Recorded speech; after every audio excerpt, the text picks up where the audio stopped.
کہتے ہیں آپ کے ساتھ کچھ مسافر بھی ہیں، میں نے سنا ہے آپ نیک آدمی ہیں، صالح آدمی ہیں، تو میرے پاس یہ صدقے کی کھجوریں ہیں، یہ آپ لیجئے اور کھائیے اور لوگوں کو کھلائیے۔ میں نے وہ پیش کر دی، میں اس پیش کرنے کے لیے حاضر ہوا ہوں۔ کہتے ہیں میں یہ کھجوریں پیش کرنے کے لیے حاضر ہوا ہوں۔ حضرت سلمان فارسی کہتے ہیں کہ نبی کریم صلی اللہ علیہ وسلم نے وہ کھجوریں لی اور اپنے ساتھیوں سے ارشاد فرمایا کہ ساتھیوں آؤ اور یہ کھجوریں کھاؤ، اور میں نے دیکھا کہ نبی کریم صلی اللہ علیہ وسلم اپنا ہاتھ روک کر کے بیٹھے، آپ نے نہیں کھایا، آپ نے اس میں سے کوئی کھجور نہ کھائی، تو میں نے اپنے دل میں کہا یہ ایک نشانی تو پوری ہوئی، یہ ایک نشانی تو پوری ہوئی۔ پھر میں واپس چلا آیا۔ یہ ہے تحقیق، اس کو کیا کہتے ہیں؟ تحقیق۔ دین کو بھی حاصل کرو تو کیسے؟ بولو، تحقیق کے ساتھ۔ کوا کان لیا جا رہا ہے تو کان ڈھونڈو پہلے، کان تمہارا ہے کہ نہیں، انہی کی کوے کے پیچھے دوڑو۔ اور آج کے دور میں جو باطل پرست کفر شیطانیت جو چل رہی ہے، ایسے ماحول میں تو آپ کو مزید تحقیق کی ضرورت ہے۔ ہم جو بولیں اس کی بھی تحقیق کرو، کوئی بھی بولے اس کی تحقیق کرو، کوئی بھی بولے، ایک نہیں 10 آدمی سے پوچھو، کتنے آدمیوں سے حق تلاش کر کر کے بیچارے پہنچے ہیں۔ حضرت سلمان فارسی رضی اللہ تعالیٰ عنہ سنو، کہتے ہیں میں واپس آ گیا اور دوسرے دن اور کھجوریں لی اور نبی صلی اللہ علیہ وسلم کی خدمت میں حاضر ہو گیا اور عرض کی کہ چونکہ آپ صدقہ نہیں کھاتے اس لیے یہ آپ کے لیے کچھ کھجوریں بطور ہدیہ ہیں، یہ آپ لے لیجئے۔ چنانچہ جب میں نے آپ کی خدمت میں وہ کھجوریں پیش کی تو آپ نے تحفہ قبول کیا اور خود بھی آپ صلی اللہ علیہ وسلم نے کھایا اور صحابہ کرام کو کھلایا۔ تو میں نے دل میں سوچا کہ یہ دوسری نشانی پوری ہوگی، یہ دوسری نشانی پوری ہوگی۔ اب باقی رہی تیسری۔ کہتے ہیں پھر میں لوٹ آیا اور پھر میں تیسری مرتبہ نبی کریم صلی اللہ علیہ وسلم کی خدمت میں حاضر ہوا۔ اس دفعہ آپ جنت البقیع میں اپنے کسی صحابی کی تدفین کے سلسلے میں تشریف فرما تھے، دفن کرنے کے لیے قبر وغیرہ کھدوا رہے تھے اور وہاں موجود تھے۔ اس وقت میں نے دیکھا کہ آپ نے ایک چادر پہنی ہوئی ہے اور ایک چادر آپ نے اپنے کندھے کے اوپر ڈالی ہوئی ہے، 2 چادریں آپ نے زیبتن کی ہوئی ہیں۔ میں نے سلام کیا اور پھر میں آپ کی مہر نبوت دیکھنے کی کوشش میں لگا ہوا تھا جو اموریہ کے پادری نے مجھے بتلائی تھی کہ وہ نبی جو ہوگا اس کے دونوں کندھوں کے درمیان نبوت کی نشانی ہوگی، مہر ہوگی نبوت کی۔ تو میں آپ کے ارد گرد گھومنے لگا، اللہ کوشش میں تھا کہ کسی طرح سے میں وہ نشانی دیکھوں، لیکن چونکہ وہ چادر کندھے پہ پڑی ہوئی تھی اس لیے مجھے وہ چیز نشانی دکھائی نہیں دے رہی تھی۔ چنانچہ جب میں کافی چکر لگائے تو نبی صلی اللہ علیہ وسلم شاید بھانپ گئے کہ میں کیا چاہتا ہوں۔ چنانچہ نبی کریم صلی اللہ علیہ وسلم نے اپنی چادر مبارک کندھوں سے دھیرے سے نیچے سرکا، اللہ کہتے ہیں نیچے سرکا دی اور میں نے مہر نبوت دیکھی تو میں پہچان گیا اور میں اس کے چومنے کے لیے دوڑ پڑا، میں اس کو چومنے کے لیے جھکا دوڑ پڑا اور زاروں قطار میں نبی صلی اللہ علیہ وسلم کو پکڑ کے رونے لگا۔ تینوں نشانی میں تینوں نشانی نبی کریم صلی اللہ علیہ وسلم کی پا گئے ہو۔ صدقہ نہیں کھاتے، ہدیات کھاتے ہیں، نمبر 2، نمبر 3 نبوت کی نشانی۔ کہتے ہیں زاروں قطار میں رونے لگا، نبی کریم صلی اللہ علیہ وسلم کو پکڑ کے چمٹ گیا۔ نبی کریم صلی اللہ علیہ وسلم نے جب میری یہ حالت دیکھی تو شفقت اور پیار سے میری پیٹھ کو تھپتھپایا اور اپنے پاس بٹھا کر فرمایا کیا بات ہے، کیوں روتے ہو، کیوں روتے ہو، کیا بات ہے؟ تو میں نے اپنی پوری درد بھری داستان نبی کریم صلی اللہ علیہ وسلم کو میں نے شروع سے لے کر اخیر تک سنا اور آپ نے اسے بڑی دلچسپی سے سنا اور مجھے فرمایا کہ میرے ساتھیوں کو بھی یہ داستان سناؤ۔ میرے ساتھیوں کو بھی آج اسی سنت جو سلمان نے نبی کے ساتھیوں کو سنائی تھی، آج اسی ایک خادم نے نبی کے امت کو یہ واقعہ میں بتلا رہا ہوں۔ کیوں؟ اس واقعے میں بڑی عبرتیں اور بڑی نصیحتیں، اسی سنت کو زندہ کرتے ہوئے اس واقعے کو آپ کی خدمت میں رکھ رہا ہوں جو سلمان رضی اللہ تعالیٰ عنہ نے اپنے نبی کے صحابہ کو سنائی تھی۔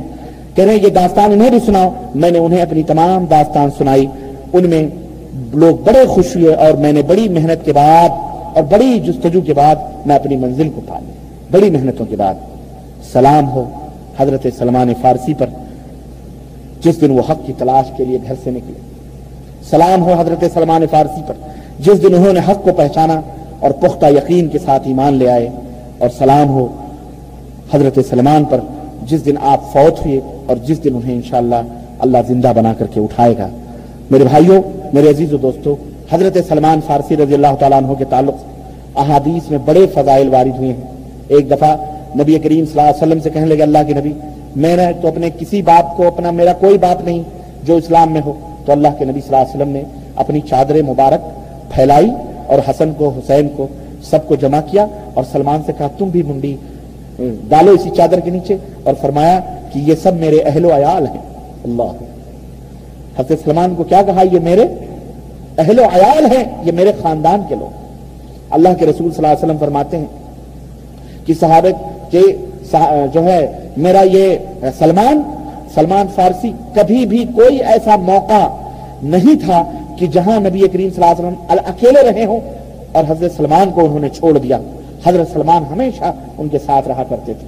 ایک دفعہ کسی بات پر کچھ صحابہ سے کچھ تو میں ہو گئی تو نبی کریم صلی اللہ علیہ وسلم نے ان سے، اور حضرت سلمان ناراض ہو گئے، وہ بھی ناراض ہو کے چلے گئے، تو اللہ کے نبی نے کہا کہ تم نے سلمان سے جھگڑا کر کے تم نے سلمان کو نہیں ناراض کیا ہے بلکہ اللہ کو ناراض کیا ہے، جاؤ سلمان سے معافی۔ یہ تھی نبی کریم صلی اللہ علیہ وسلم کی شفقت اور محبت حضرت سلمان فارسی رضی اللہ تعالی عنہ کے ساتھ۔ میرے عزیز، میرے دوست، بڑی عبرتیں ہیں اس واقعے میں، اپنے بچوں کو، اپنی بیویوں کو، آنے والی نسلوں کو اس بطل جلیل اور اس بہادر صحابی رسول اور اس جویائے حق کے عظیم شہسوار کے اس واقعے کو آپ اپنے بچوں کو اور سب کو آپ سنائیں، بتائیں، اور اس طرح کے واقعات موجود ہیں کتابوں کے اندر، آپ اس کو پڑھیں، انشاءاللہ تعالی اس سے بہت بڑی روشنی اور بہت ہدایتیں اور بہت تعلیمات ہمیں اور آپ کو ملتی ہیں۔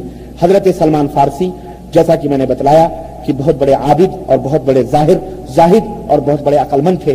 نبی کریم صلی اللہ علیہ وسلم نے فرمایا سلمان کے کندھے پر ہاتھ رکھ کر کے کہ سلمان وہ ہے کہ ایک دن اس کی نسل میں ایسے لوگ پیدا ہوں گے کہ اگر علم آسمان پر ہو، ثریا پر ہو، وہاں سے بھی وہ علم لے کر کے آئیں گے۔ حضرت سلمان فارسی بہت بڑے عقل مند، بہت بڑے عالم تھے اور مدینے کے اہل علم میں ان کا شمار ہوتا تھا۔ چنانچہ صحابہ کہتے ہیں کہ سلمان کو اگلے اور پچھلے تمام علوم کا پتہ تھا، وہ علم کا ایک سمندر تھے۔ چار شخصیتیں تھیں، عبداللہ ابن مسعود اور ایک ہستے عبداللہ ابن سلام جو یہودی تھے اور یہودی کے بعد مسلمان ہوئے تھے، اور یہ مجوسی تھے حضرت سلمان فارسی، اس سے مسلمان ہوئے تھے۔ تو اول اور آخر کا مطلب یہی تھا کہ پہلے بھی دین کو کے جانکار وہ ہیں اور جس دین میں آئے ہیں آخر میں اسلام میں اس دین کے بھی جانکار ہیں، اس لیے انہیں دونوں دینوں کا اچھی طرح سے پتہ ہے۔ تو ہم میں سب سے زیادہ عالم اور سب سے بڑے عالم سلمان فارسی۔ تو اس طرح سے میرے عزیزوں، میرے بھائیوں، حضرت سلمان فارسی رضی اللہ تعالی عنہ سن 34 ہجری کے اندر دور عثمانی میں حضرت عثمان غنی رضی اللہ تعالی عنہ کے زمانے میں آپ کی وفات ہوئی سن 34 یا سن 35، لیکن سن 34 ہجری میں تقریباً 350 برس یا 250 برس کی عمر پا کر کے وہ اللہ کو پیارے ہوئے۔ اللہ تعالیٰ ان کی قبر کو نور سے منور فرمائے، اور اللہ تبارک و تعالیٰ ایسے ہی مقدس اور محترم معزز صحابہ کرام کے نقش قدم پر ہمیں اور آپ کو چلنے کی توفیق عطا فرمائے، اور ہم سب کو کتاب و سنت پہ چلنے کی توفیق عطا فرمائے۔ آمین یا رب العالمین۔ وصلی اللہ علی نبینا محمد وعلی آلہ وصحبہ اجمعین۔ والسلام علیکم ورحمۃ اللہ وبرکاتہ۔